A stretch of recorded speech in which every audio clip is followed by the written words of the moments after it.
नमस्कार, आप देख रहे हैं न्यूज 24। मैं हूं रवि ठाकुर। देश में पिछले 5 दिनों से नोटबंदी का आपातकाल चल रहा है। मोदी सरकार के फैसले के बाद पूरे देश में हड़कंप मच गया है। काले धन के कुबेरों ने इसके लिए कई तरीके अपनाए। रियल एस्टेट में निवेश किया गया, हजारों करोड़ का सोना खरीदा गया। लेकिन प्रधानमंत्री मोदी ने साफ कर दिया है कि अब काला धन छुपा कर रखने वाले बच नहीं पाएंगे। मोदी ने ऐसे जालसाजों को धमकी दी है कि उनका छुपाया हुआ काला धन अब बच नहीं पाएगा। यानी साफ है, मोदी देश में एक बार फिर सर्जिकल स्ट्राइक करेंगे।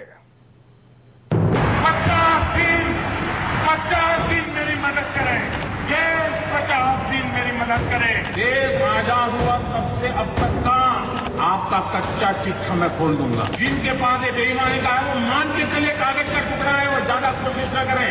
आइए मेरे साथ चलिए, सिर्फ 50 दिन 30 दिसंबर के बाद मैं आपने जैसा हिंदुस्तान चाहा है वो देने का वादा करता हूं। पहले 500 हजार के नोट बंद कर पड़ा प्रहार। 500 और 1000 की नोट अब होगा रियल एस्टेट और सोने पर बड़ा वार। देश में भ्रष्टाचार बेईमानी बंद करने के लिए मेरे दिमाग में और भी कई प्रोजेक्ट चल रहे हैं। काला धन अंडरग्राउंड करने वाले अंडर अटैक। अब लोग मुझे समझ गए हैं। इतने दिन उनको समझ नहीं आया, लेकिन जरा एक डोज ज्यादा आया तो समझ आया। मोदी देश के अंदर एक बार फिर करेंगे सर्जिकल स्ट्राइक। लेकिन ये एंड नहीं है, ये पूर्ण विराम नहीं है। मैं हाथ खुल करके कहता हूं, ये पूर्ण विराम नहीं है। 125 करोड़ का हिंदुस्तान आजादी के बाद नोटबंदी के सबसे बड़े आपातकाल के दौर से गुजर रहा है। जो ईमानदार हैं उन्हें इससे कोई फर्क नहीं पड़ता, लेकिन जिन्होंने काला धन छुपा कर रखा था उनकी रातों की नींद उड़ गई है।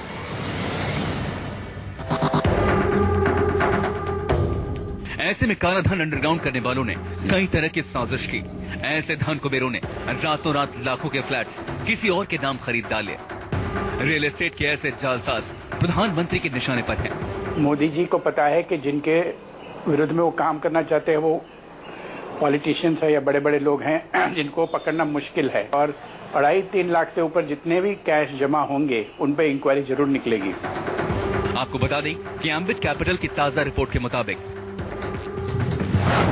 देश में मौजूदा समय में 30 लाख करोड़ काला धन है। ये काला धन जीडीपी का करीब 20% है। 2012 के आंकड़ों के मुताबिक रियल एस्टेट सेक्टर में 50% काला धन लगा है। 500 और 1000 के नोट पर बैन के बाद रियल एस्टेट सेक्टर चौराहे पर है। प्रधानमंत्री ने अभी देश को 50 दिनों की मोहलत दी है, लेकिन अगर काले धन वाले समझते हैं कि 50 दिन तक वो जालसाजी करके अलग अलग लोगों के नाम से प्रॉपर्टी बाजार में पैसा निवेश कर अपना काला धन बचा लेंगे, तो ये उनकी बहुत बड़ी भूल होगी। सरकार की नजर हर उस शख्स पर है जो प्रॉपर्टी का लेन देन कर रहा है। प्रधानमंत्री ने भी अपने भाषण में बेनामी संपत्ति वालों को निशाने पर लिया। यानी पीएम ये सर्जिकल स्ट्राइक उनके खिलाफ करेंगे जिन्होंने ब्लैक मनी से प्रॉपर्टी खरीदी है। दिल्ली के किसी बाबू का ये गोवा में फ्लैट बना हुआ है ना। मैं गोवा के बिल्डरों से मेरी शिकायत नहीं है, उनका तो काम है मकान बेचना। लेकिन गोवा में जिसकी 7 पीढ़ी में कोई गोवा रहता नहीं है, वो पैदा हुआ कहीं और, जो भी बेनामी संपत्ति होगी, दूसरे के नाम की संपत्ति होगी, हम कानूनन अब उस पर हमला बोल देगा। अब समझिए कि जब से नोटबंदी का ऐलान हुआ है उसका असर रियल एस्टेट सेक्टर पर कैसा पड़ा है। नोटबंदी का असर डेवलपर खरीदार पर नहीं पड़ेगा। फ्लैट की रीसेलिंग यानी दोबारा बेचने पर ज्यादा असर होगा। अब देश में होने वाली ज्यादातर लैंड डील्स कैंसिल हो जाएंगी। जमीन की कीमतों को लेकर देश में जमकर मोलभाव होगा। 1-2 साल में रियल एस्टेट के कारोबार में गिरावट आएगी। आगे चलकर कुछ साल बाद रियल एस्टेट के कारोबार में स्थिरता आएगी। यानी सरकार के फैसले पर जानकार कहते हैं कि नोटबंदी का फैसला देश हित में लिया गया है। आपका कैश ऑन हैंड है तो भी अचानक कैसे जमा किया, अचानक अपनी बेटे की इनकम कैसे आ गई, वाइफ का ट्यूशन फी कैसे आ गया, वो सब पूछा जाएगा।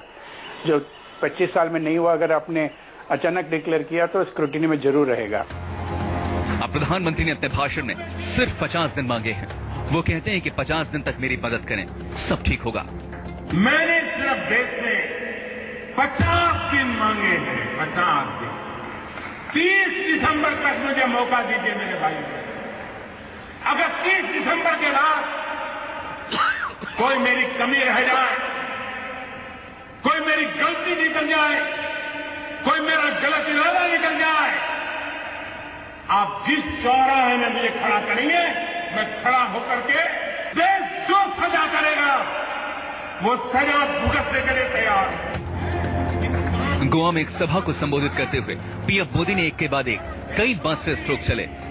इस दौरान वो थोड़ा भावुक भी हुए, लेकिन अपने तेवरों से साफ कर दिया कि वो लोग बख्शे नहीं जाएंगे जिन्होंने देश को लूटकर अपनी तिजोरी भरी है। अब पीएम का कहना है कि ऐसे लोगों पर लगाम लगाने के लिए अगर 1000 लोगों को काम पर लगाना पड़ा तो वो पीछे नहीं हटेंगे। जिनके पास ये बेईमानी का है वो मान के चले कागज का टुकड़ा है, वो ज्यादा कोशिश न करें, ज्यादा कोशिश न करें, वरना सरकारी मैं इसके लिए अगर 1 लाख नए लड़कों को नौकरी देनी पड़ेगी तो दूंगा और तो इसी काम में लगाऊंगा। यानी नोटबंदी के बाद से जो लोग सोच रहे हैं कि रियल एस्टेट में चोरी छुपे पैसा लगाकर वो अपना काला धन बचा लेंगे, तो ऐसे लोग कान खोलकर सुन लें। प्रधानमंत्री एक बार फिर सर्जिकल स्ट्राइक करेंगे और ये सर्जिकल स्ट्राइक भी बताकर नहीं की जाएगी। Bureau report, news 24। प्रधानमंत्री मोदी की अगली सर्जिकल स्ट्राइक सिर्फ प्रॉपर्टी बाजार पर ही नहीं होगी, बल्कि वो लोग भी निशाने पर होंगे जिन्होंने अपने काले धन से लाखों का सोना खरीद कर रख लिया है। इनकम टैक्स डिपार्टमेंट की ऐसे लोगों पर पहले से ही नजर है।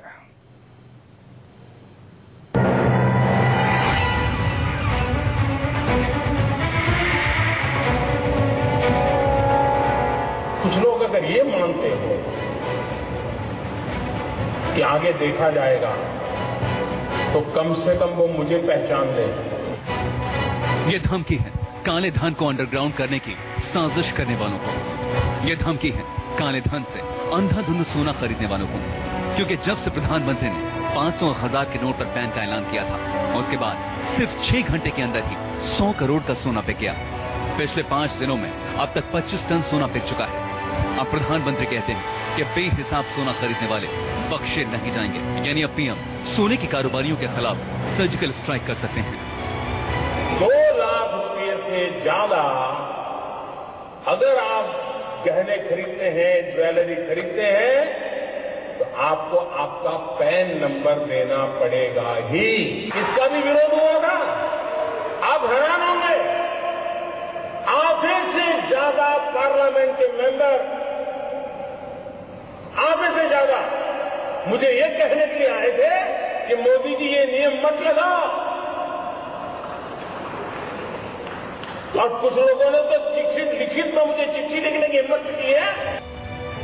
2 दिन पहले ही नोटबंदी को लेकर न्यूज़ 24 के स्टिंग ऑपरेशन में सामने आया था कि दिल्ली में 77,000 रुपए में 10 ग्राम सोना बिक रहा है। सोने के कारोबारी 500 और 1000 के नोट लेकर मनमाने दाम पर सोना बेच रहे हैं। पैसे आपके पास तो नोट है नहीं, ये तो आपके पास कागज है। ये तो मैं ले रहा हूँ तो नोट है। ये अगर मैं आपसे ले रहा हूँ तो ये 500 का नोट वैलिड है। हाँ, अदरवाइज ये वैलिड का है। एक कार्ड से क्या हो रहा है? कार्ड से पेमेंट पे 38, ठीक है, 38 होगा। आप बता रहे थे, हमें 60 बता रहे थे। मैं तो आपको बताया 60 है, मैंने आपको बताया, लेकिन ये कागज है। ये तो चलो कागज है, वो कार्ड से तो मतलब 38 + 2% एक्स्ट्रा। इस स्टिंग ऑपरेशन के बाद सरकार भी सचेत हो गई। ब्लैक कोड की साजिश करने वालों पर नजर रखी गई। देश के कई शहरों में छापे मारे गए। वित्त मंत्री ने भी कहा कि सोना बेचने वाले बख्शे नहीं जाएंगे। तो लोग गोल्ड बेचेंगे भी, उनको भी तो इस कैश की अकाउंटेबिलिटी कहीं ना कहीं देनी पड़ेगी। वहां भी पैन कार्ड रिक्वायरमेंट है। वहां जब आप कहोगे कि सोना बेच के इतना कैश हाथ में आया तो किस ग्राहक को बेचा? सरकार हर वो तरीका अपना रही है जिससे काले धन वालों पर लगाम लगाई जा सके। इसके लिए कई सोने की दुकानों पर पुलिस दिखाई दी। वर्ल्ड गोल्ड काउंसिल की रिपोर्ट के मुताबिक भारतीय घरों में 24,000 टन सोना है। नोटबंदी के बाद घरों में सैकड़ों टन सोना पड़ गया है। मनमाने ढंग से सोना उन्होंने खरीदा जिनके पास पैसों का ब्यौरा नहीं है। सरकार अब सोना खरीदने वालों के साथ बेचने वालों पर भी कार्रवाई करेगी। सभी ज्वेलर से सीसीटीवी फुटेज सौंपने को कहा गया है। सीसीटीवी फुटेज को बारीकी से देखा जाएगा। सोना खरीदने वालों की पहचान की जाएगी। जिन्होंने पुराने बिल बनाकर सोना बेचा उनकी जांच की जाएगी। सोने के बिल में गड़बड़ी के दस्तावेजों की भी जांच होगी। वैसे सोना आयात करने के मामले में भारत दुनिया में नंबर 1 है। हर साल 800 से 1000 टन सोना आयात किया जाता है। लेकिन नोटबंदी के ऐलान के बाद कई लोगों ने सोने को काले धन के रूप में अपने घर में खरीद कर रख लिया है। अब ऐसे लोग देश के अंदर मोदी की दूसरी सर्जिकल स्ट्राइक के लिए तैयार हो जाएं। Bureau report news 24।